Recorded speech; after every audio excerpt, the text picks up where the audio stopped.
오늘 함께 나누실 하나님의 말씀은 히브리서 9장 11절부터 22절까지의 말씀입니다.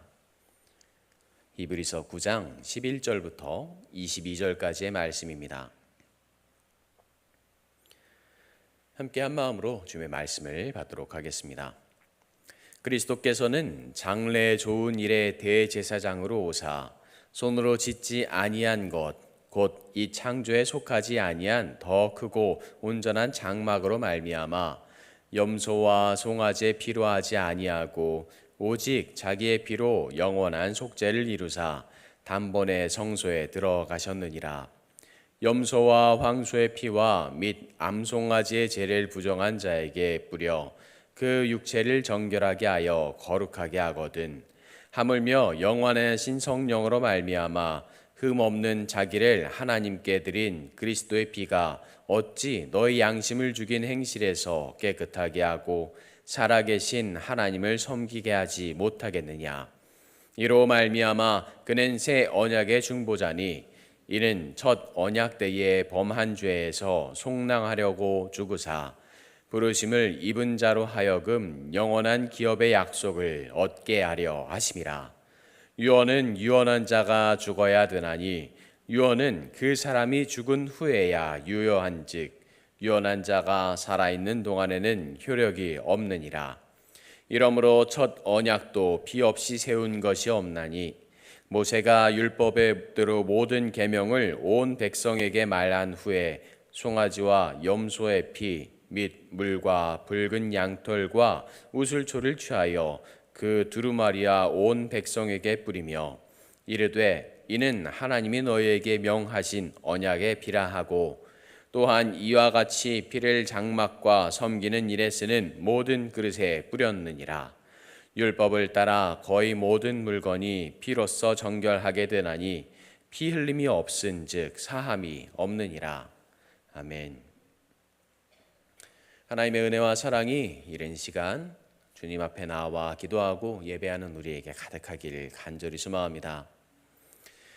어제 말씀은 하나님께 예배하는 과정 속에서 하나님께 예배하는 그 과정에서 우리가 어떤 마음으로 준비해야 할까라는 그 생각을 가지고 말씀을 나눴습니다. 얼마나 간절하게 준비해야 하는지, 그리고 그 준비하는 모든 과정을 하나님께서 어떤 마음으로 바라보시는지, 그리고 어떤 생각으로 그 모든 것들을 계획하시면서 우리에게 알려주셨는지. 그런데 이제 그 예배하는 그 과정에서 가장 중요한 것, 우리가 반드시 기억해야 되는 것을 오늘 함께 나눠보려고 합니다. 우리는 누구의 피로 구원을 받았고 누구의 피로 속량을 받았는지 확실히 알고 있습니다. 바로 예수 그리스도의 피로서 속량을 받았고 구원을 받았습니다. 왜 주님께서 우리를 위해서 피 흘리실 수밖에 없었을까? 우리의 죄가 얼마나 크고 무겁고 너무나도 무서웠으면 하나님의 아들이신 당신께서 그런 선택을 하실 수밖에 없었을까? 그리고 하나님께서는 왜 당신의 아들을 주실 수밖에 없었을까? 그리스도께서는 우리의 대제사장이 되셨다라고 고백합니다. 대제사장이라는 직분을 말씀을 드렸던 것처럼 내가 예배하는 사람, 내가 그를 위해서 예배하고 그를 위해서 기도하고 그를 위해서 간절하게 부르짖는 내가 사랑하는 그 모든 사람의 모든 것들을 알고 있어야 했습니다. 그의 가정에 어떤 어려움이 있고 그의 가정에 어떤 두려움이 있고 그리고 힘들고 두려웠던 그 모든 것들을 어떻게 가지고 있는지 다시 다르게 이야기하면 예전에 이야기했던 것처럼 숟가락 하나의 개수까지 알고 있어야 하는 사람이었습니다. 그래야 내가 사랑하는 나의 친구를 위해서, 나의 이웃을 위해서, 나의 백성을 위해서, 나의 자녀를 위해서, 내가 사랑하는 나의 이웃을 위해서 그를 위해 기도할 수 있었기 때문입니다. 그래야 그를 위해서 눈물 흘릴 수 있기 때문입니다. 그리고 그 모든 두려움과 고난을 지고 하나님께서 계시는 그 지성소로 들어가서 목숨을 걸고 하나님께 간절히 예배드리는 사람이 바로 대제사장이었고 그의 역할이 그런 것이었습니다. 그리고 대제사장 역시 사람이기에 자신의 모든 죄를 하나님께 고백하고 회개해야 했습니다. 가장 깨끗한 모습으로 하나님 앞에 나아가서 내가 사랑하는 이들을 위해 기도하고 예배해야 했습니다. 그가 죄를 가지고 그 안으로 들어갔다면 그는 죽임을 당할 수밖에 없었습니다. 대제사장은 모든 것이 뛰어난 사람이 아니었고 사람들과 같은 사람이었기 때문입니다. 아론이 하나님께 예배하는 직분을 받았지만 송아지를 섬겼던 그 죄를 가지고 있었던 것처럼 그의 모든 죄를 내려놓고 하나님께 나아갔을 때 하나님께서 그 예배를 받아주셨던 것입니다. 그는 항상 그런 마음으로 준비해야 했습니다. 내가 사랑하는 사람을 위해 목숨을 걸고 들어가야 했고 내가 하나님께 온전히 예배드렸는지 온전히 나의 마음을 고백했는지 다시 한번 가다듬고 하나님 앞으로 나아가야 했습니다. 그렇기에 오늘 말씀의 시작이 이러했습니다. 그리스도께서는 장래 좋은 일의 대제사장으로 오사 손으로 짓지 아니한 것 곧 이 창조에 속하지 아니한 더 크고 온전한 장막으로 말미암아 염소와 송아지의 피로 하지 아니하고 오직 자기의 피로 영원한 속죄를 이루사 단번에 성소에 들어가셨느니라. 하나님께 드리는 예물은 자신에게 있는 것 중에서 가장 소중한 것, 자신이 가지고 있는 것 중에서 가장 좋은 것으로 드렸습니다. 흠이 없다라는 것은 양을 치면서 그 동물을 치면서 그 중에서 가장 좋은 것들을 골라놓고 그것들로 예물을 선별하면서 하나씩 하나씩 준비해 나아가는 과정을 하나님께서 보시는 것입니다. 나중에 예배의 순간이 되었을 때 내가 가지고 있었던, 내가 기르고 있었던 것 중에 가장 소중한 것을 골라서 그것을 가지고 하나님 앞에 나아가 예배한다는 의미입니다. 하나님의 아들이신 예수께서 가지신 것 중에서 가장 소중한 것, 그와 함께했던 모든 시간 속에서 가장 아름답게 자라났던 것, 그것은 세상에 속한 것이 아니었습니다. 하나님께 함께 하셨던 예수님께서 가지신 것 중에서 가장 소중했던 것은 사람의 모습으로 오셨고 그리고 사람을 가장 사랑하셨던 당신뿐이었습니다. 그래서 당신을 하나님께 직접 예물로 드리셨고 하나님께 속죄의 예배를 드리셨습니다. 사람들은 예배를 드리면서 염소와 양, 소 등의 피로 자신의 죄를 용서받을 수 있었습니다. 하지만 우리에게 쌓여있는 죄는 절대 작은 것이 아니었습니다. 어떤 예물로 세상의 어떤 것으로 용서받을 수 있는 것들이 아니었습니다. 하나님께서 알려주셨던 그 모든 예배 과정 속에서 자신의 욕심으로 만들어냈던 이들이 바로 사람이었기 때문입니다. 이제 하나님께 예배 드리는 예배가 아니었습니다. 내 욕심을 채우는 예배가 되었습니다. 하나님과 함께하는 시간이 아니었습니다. 나의 선함을 다른 사람들과 비교하는 시간이었습니다. 나의 잘됨을 다른 이들에게 비교하는 시간이 되었습니다. 다른 이들에게 자랑하는 시간이 되었습니다. 나의 가장 소중한 것을 하나님께 드리는 것이 아니라 내가 이렇게 아름다운 것을 하나님께 드릴 수 있습니다. 자랑하는 시간이 되었고 내가 당신보다 더 선한 삶을 살고 있습니다. 자랑하는 시간이 되었습니다. 하나님께 예배하는 것이 아니라 다른 이들에게 나의 모습을 자랑하는 것이 그들에게 예배 시간이 되었습니다. 가인과 아벨의 제사에서 하나님께서 가인의 제사를 받지 않으셨던 가장 큰 이유는 그가 가진 것 중에 좋은 것으로 하나님께 예배를 드렸지만 자신의 열심을 통해서 하나님께 예배할 수 있다는 마음과 하나님께서 나에게 주신 것이 아니라 하나님의 은혜로 내가 이런 예배를 드릴 수 있습니다 라는 고백이 아니라 나는 하나님께 예배했습니다. 내가 이렇게 좋은 것으로 하나님께 예배했습니다. 내가 이렇게 성공해서 하나님께 이렇게 예배할 수 있는 자가 되었습니다. 내가 이렇게 나의 모든 것들로 하나님께 예배할 수 있습니다. 내가 이렇게 하나님 앞에 당당하게 나왔습니다 라는 마음으로 예배했기 때문에 하나님께서 그 예배를 받지 않으셨던 것입니다. 이제 예배자들의 모습이 이런 모습이 되어버렸습니다. 그렇기 때문에 하나님께서는 그들의 예배를 받지 않으셨고 그들의 죄가 점점 쌓여가기 시작했습니다. 더 이상 용서받을 수 없는 상황에 이르렀습니다. 이 세상의 어떤 것으로도 하나님께 아무리 예배하고 용서를 구하더라도 용서를 받을 수 없는 상황이 되었습니다. 사무엘상 12장 24절에 이렇게 고백하는 장면이 나옵니다. 너희는 여호와께서 너희를 위하여 행하신 그 큰 일을 생각하여 오직 그를 경외하며 너희의 마음을 다하여 진실이 섬기라.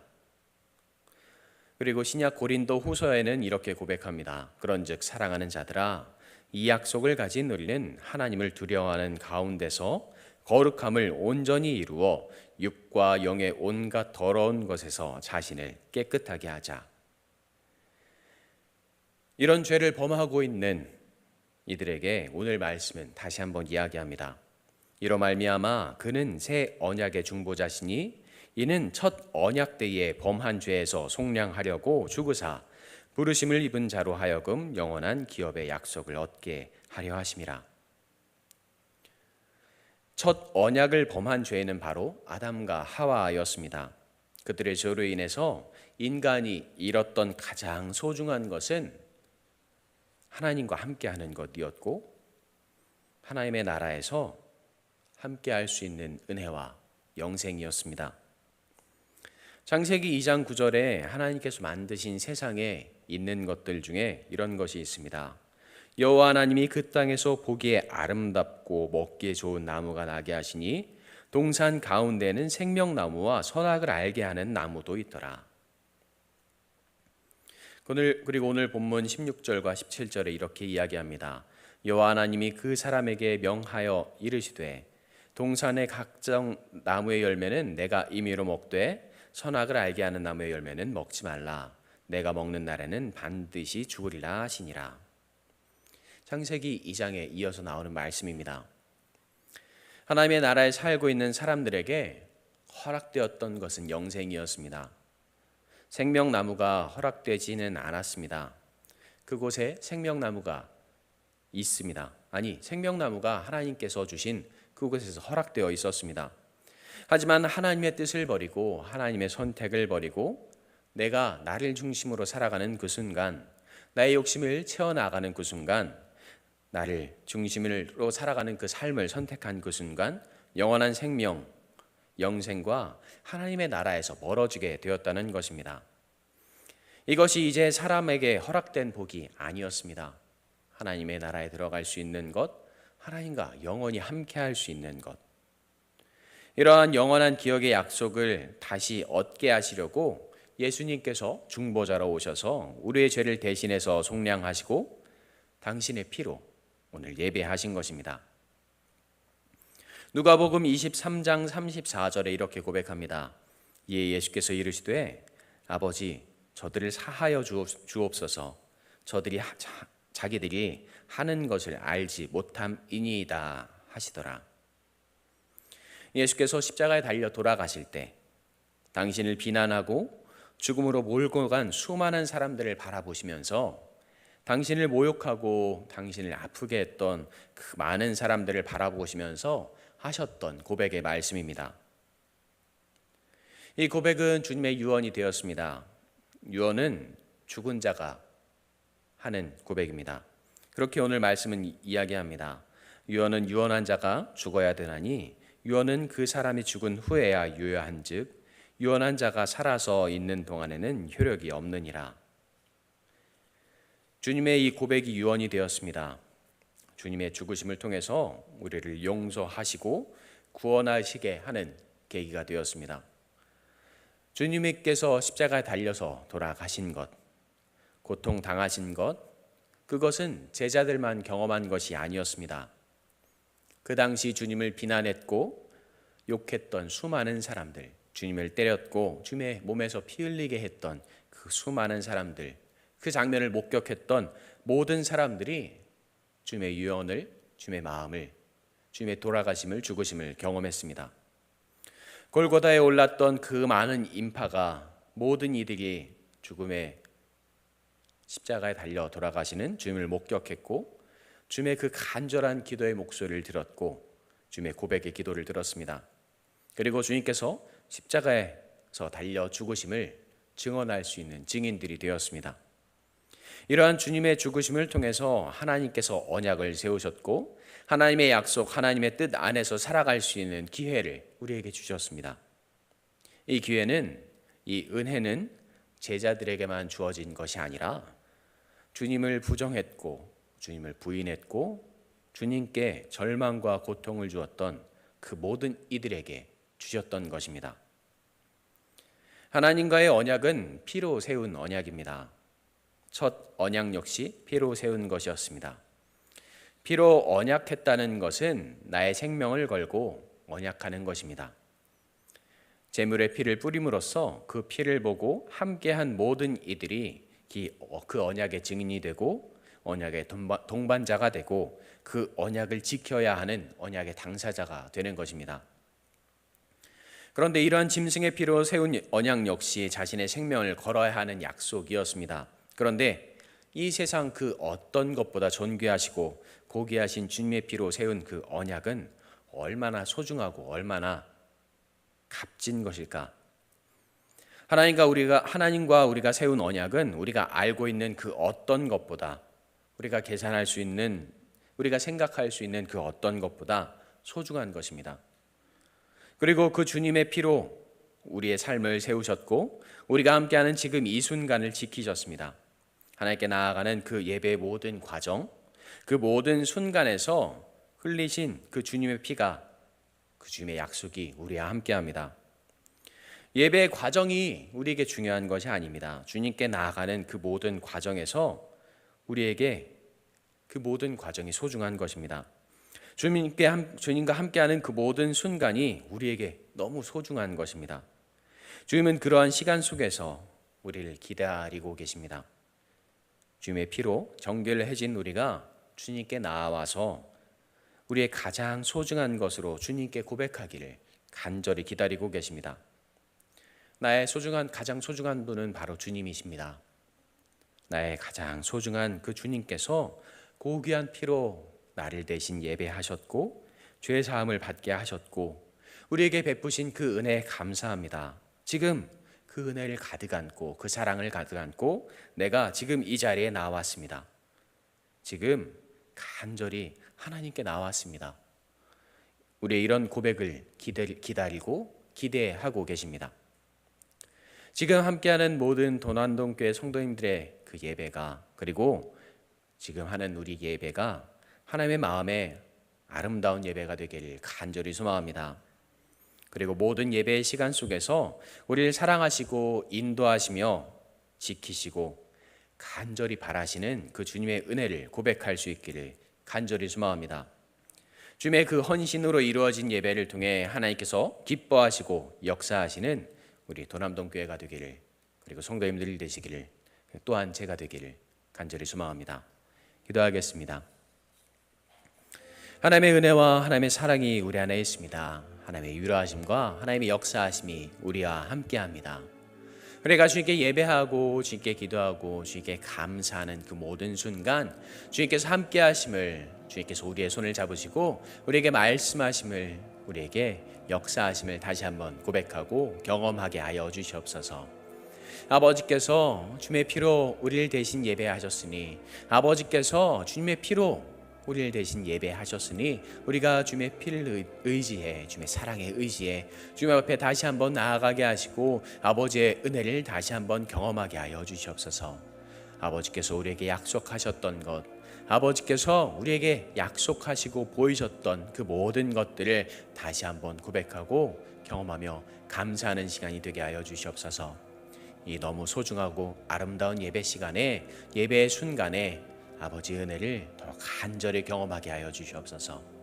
언제나 우리를 사랑으로 인도하시며 이끄시는 우리 구주 예수님의 이름으로 기도합니다. 아멘. 하나님의 마음이 우리 안에 있고 하나님의 사랑이 우리 안에 있고 하나님의 은혜가 우리 안에 있고 하나님의 위로하심과 역사하심이 우리 안에 있습니다. 우리가 주님께 기도하고 주님께 감사하고 주님께 고백할 수 있는 이 순간, 주님의 마음이 가득한 이 순간, 주님의 은혜가 가득한 이 순간, 주님의 앞으로 나아가